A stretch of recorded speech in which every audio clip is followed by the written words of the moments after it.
destined to tear you down to feed they family. And you really can't knock it because it's a hustle. And you know what I'm saying? In the streets, you can't knock no hustle. But in the same sentence, damn, bro. Like, ease up. So where I'm at is like a battle. It's like a, because from the streets, you can't play like that. Right. You see what I'm saying? In the streets, you can't say certain shit. You can't, like back in the days, like one of those such things as comments. You know what I'm saying? You see a nigga, you say that shit. And that's why it's a lot of, the murder rate so high. This internet, I'm telling you, I know this is what it is, but back in the days, it wasn't like that because you was a man, you gonna say that shit to a motherfucker face when you see him. Right, not right from fake. Is that what trips you out a little bit about the way the internet moves these days? Yeah. And how they twist kind of stories because into narratives? Because you gotta understand you working. You work, but it's gonna make, it motivate me. You know, it motivate me to work out. It motivate me to man, go hard on tracks. It's motivation, but at the same time, damn, what about when I see you? Why our relationship gonna be at? Like, I don't want to have to bust your ass, and I ain't trying to get my ass bust. Yeah. You know what I'm saying? But it's gonna go one way or the other, and how you think it's gonna go when I see you? Like, I can't just see you and you just say all this shit. Right. You know what I'm saying? So it kind of bothers me because I want my freedom. Right. In my life, and motherfuckers make it hard for you. You know what I'm saying? But it's all good. We're gonna overcome this shit. But all the war, like, state of mentality, like, it's like they winning battles, but I'm gonna win the war. That's where I'm at. I like that. Yeah. FINESSE2TYMES here with us. I had a conversation with a fellow Memphis legend, DJ Paul, from 3-6, and I was talking to him about how important Memphis is to the culture, because I feel like there's so many artists popping out of Memphis, and he basically told me Memphis saved hip hop. Most definitely.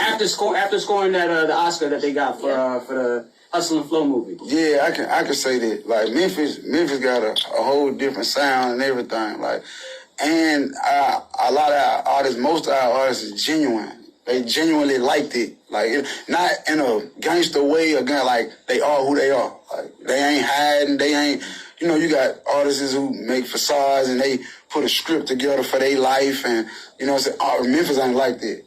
Like Black Youngster really fucked up. Like, you know what I'm saying? Like, you know, in real life, on and off camera. Like, that's him. Like, every guy that he on and off camera, you're gonna get the same person. And that's one thing I can say. Ain't no acting, and ain't no script. You know what I'm saying? And I think that's, you know what I'm saying, this is Memphis. I love the way y'all say music. Music. I love it. That's the best part of the Memphis accent. That word right there. Now, do you go back to Memphis? Because I know, like, a lot of, you know, rappers where they're from, they say it's kind of hard for them to, like, go back to their hometown. So I just move around. I've been probably, like, 3 or 4 times since I've been home. It ain't nothing to do there. I went there to throw my album release party just because that was my, you know, this is my city, this is where I grew up at. I want to be able to, you know, sometimes I want to go to Memphis, ride the Rolls Royce through Memphis. And remember them days when I had to walk this same street that I'm riding this Rolls Royce on. Like, so sometimes they feel good to give you a lot of motivation. You know, I took the Rolls Royce, me and the guys, and went to my old houses, and, you know, they might be on the ground now, but we done went and looked at them like, damn, this is what we came, like, I ain't had nothing of them. I had to walk from here. I might walk from here to, you know what I'm saying? Like, you know, so this more, all right, it's time. Oh, it's time to burp? Yep. I love it so much. Shout out Sincere. What are some of the cool stuff as a dad have you shown, like, your kids? Like, have some of them, like, been interested in, like, trying to get into music? Are they, like, getting on TikTok now? Like, what's the situation? It's crazy. You asked me this. You got to hit her neck, too. So, it's crazy you asked me that because my daughter, she been sending me lyrics, like, through the text messages. Like, she like, yeah. And I'm reading and I'm like, wow. So I talked to a teacher and I got her in, like, you know, a private school on the computer. And she was like, so we did something creative and Rakaya wanted to rap. Ooh, okay. And I was like, yeah. And she was like, yeah, she wanted to rap and she knows how to rap. And I was like, yeah, so I'm scared to listen to her. Will you be honest? Are you honest with, will will you be honest with your kids if they want to rap and it's not good? You gonna tell them the truth? Yes. Okay. I'm gonna tell you gotta go harder than it. Yeah. That ain't it. I ain't biased. You slide on records. I ain't That's biased. an invitation to you. I ain't biased. I'm gonna let you know, baby. That ain't it. Go on back in there. You got to find that one. You got to get that one. Yeah. So yeah, but yeah, that's my oldest. She 13. Everybody else, they babies. So dang. But yeah, she trying, man. I'm scared. Now, I'm sure you had a lot of non-believers. You get out. I'm sure there were guys that just didn't believe that you would be where you are today. How hard was it to cut off people? Because I know you had to cut people off. It was easy to cut. It was easy to cut the people who they weren't there for me off. People who weren't there for me, it was easy to cut them off. But I can say this. Like I said, it's been a mental battle since then. So it's like I cut a lot of people off that probably didn't deserve to be cut off. Because I ain't know no better. I ain't understand. I ain't understand it. You know what I'm saying? I was just paranoid. And you know what I'm saying? And not just that, I was letting other people kind of steer me. Like that was close to me, kind of steer me like, this person ain't for you, this person. But it have been some people that I had to cut off. Like, you left me no choice. Like, you leave me no choice. But I don't have a problem with cutting people off. Once I see you ain't for me, my life, my freedom, your ass gotta go. I can accept some hiccups and shit, but I can't accept just my life. For a good time, you were literally locked up all those years, so you want nothing but love, peace, and positivity out here on the street. Motivation. And this the biggest thing to me is having a team that motivates you. You know what I'm saying? No matter what, whether we on stage, whether we in the studio, whether we shooting a video, you gotta want the artist to be the focus point. That's the motivation. That's what's gonna keep the good records coming out. You don't want no team who I'm here. Did you feel like you had to kind of make those decisions kind of really fast? Because I feel like when Back End came out and it had such a huge social media presence, it was everywhere. Everybody was using the background and using the song in a lot of their posts. When you started seeing the traction on that, did you feel like everything just came at you really fast and you just had to adjust on the fly? Yeah, it was kind of like a learn as you go process. It was kind of but like I said, I made a lot of bad decisions, not knowing, not just being inexperienced. You know what I'm saying? Not having the experience that the average person that's been out here for all their life. You know what I'm saying? I had to talk with my mom about that 4 or 5 days ago, and she was like, son, because I beat myself up a lot. About being behind. And so she let me know, you got to at least give yourself 3 to 5 years to adjust to everything. You got to understand how much it is to adjust to. It's not just adjusting to driving and people that you don't know, success, money that you never had, the attention you never had. So the average person, it's hard for them to even adjust to a regular life. So imagine it's 10 times harder for me to adjust to the fame, the people, the fake laughs, the fake kicking that's it, so crazy. the fake. It's weird, but you got to do it. It's you got to do it. You got to do it, and I'm learning it. I used to be in a shell. I used to be I ain't on it, and it wasn't on no cocky shit, arrogant, because that ain't me. Anybody around you will tell me that ain't me. But it was I don't know, everybody just, it's all love now, It's weird, but go ahead. So, I feel you. I was really sad one day, okay? I was so excited when Back End came out. I brought tickets to see you at Whiskey North, and you didn't even come in. When? You had a show out here, I think it was a couple years ago. Oh, I know what you're talking about. Something happened. Get what? And I don't think you ever gave your side of the story. I'm going to give you my side of the story right now. He ain't had it Back End. And the thing was this. It was I was trying to work with him. At least give me 50% of it, bro. 40%. He literally didn't have nothing. We was there. We was there. We was at the back. there. I came. Right. Yeah, I was there. Like, so it wasn't like So I the just looked to perception see was that. you left because you couldn't bring your security. This cap. Okay. This cap. We was there. We was outside. We were parked. We were chilling. And we waited for like 20 minutes, 30 minutes. Like, we chilled. Like, we out there doing the do, trying to let him get it together. I'm like, bro, I pull off and come back if I got to. Like, you know what I'm saying? Like, this probably all I'm gonna be able. You know, this is a business. Right. You know what I'm saying? I think with promoters and even artists is like, sometimes they don't want to respect the business side of the game. You know what I'm saying? I'm a different artist. You know what I'm saying? And I got to move a different way, or else I'm going to lose value. You know what I'm saying? So before I lose value, then you going to lose. Facts. You know what I'm saying? So you gonna come back to Tampa for us because we never got a Finesse 2-time show. Listen, Tampa, put it together.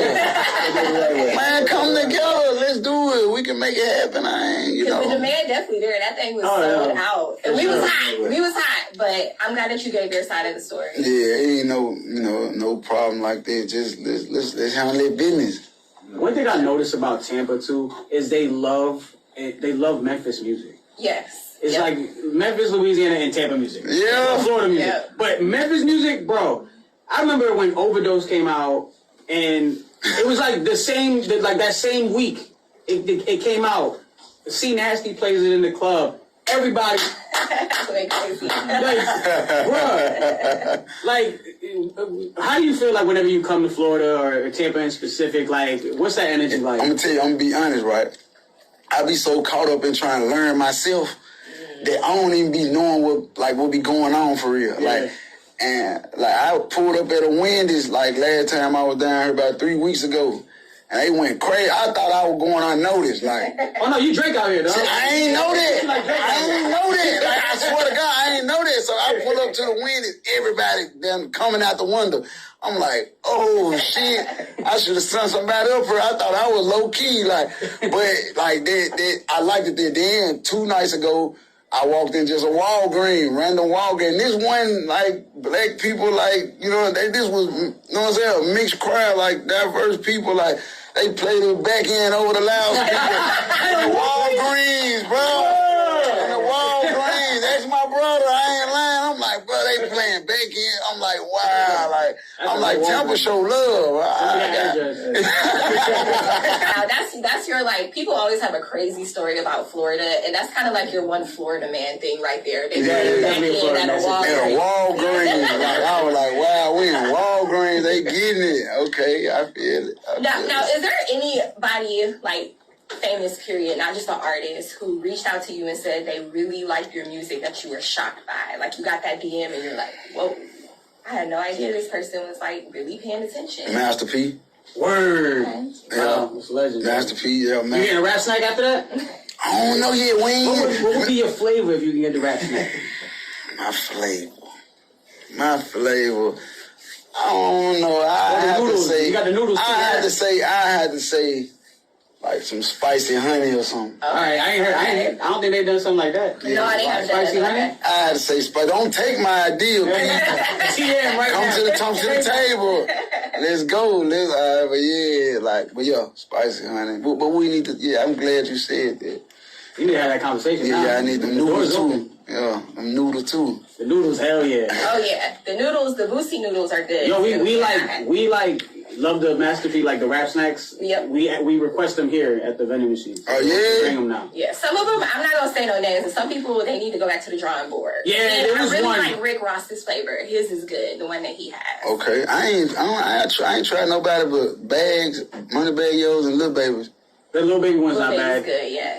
It's straight, but The yeah. money bag yo pickle, but I like pickles, so they was cool. So that's what we're gonna put on the vision board for you. Rap snacks. Yeah, you rap snacks. 2024. Let's go.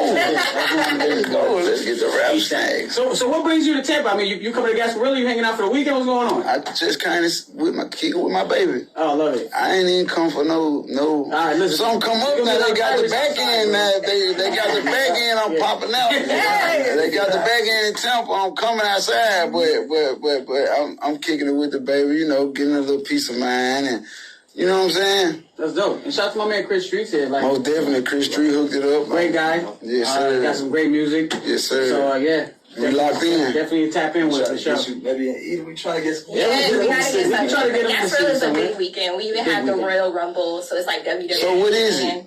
Gasparilla is basically like dress up like a pirate. Mardi Gras, but our version. It's like a pirates. It's a parade. People throwing beads. I don't think you gotta show tits in this one though. No, I don't think you Yeah, but it's just like if they drunk enough, they probably would anyway.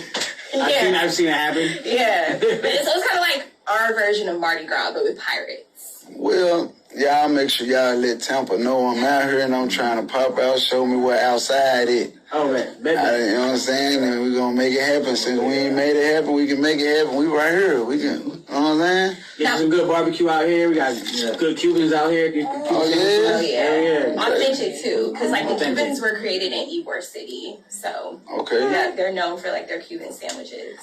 So what a Cuban sandwich consists of? Like, A whole lot of pork. yeah, pork, do that. cheese. Oh, you know, okay. There's a spot, West Tampa Sandwich Shop. Obama went to this one. So Obama went to this one, and then he went, and it was like a whole big thing when he came to Tampa. Yeah. And they actually made a sandwich out of it. I think his is like a ropa vieja. Something like that. Yeah. It's something So like beef. steak. Yeah. Okay. It's like Yeah, steak it's kind beef. Yeah, y'all You don't like got pork, y'all got right? to point me so I don't want to pork. Yeah, no pork on the pork. No swine on mine. Now, also, while you out here, are there any like Florida artists that you know you want to tap in with?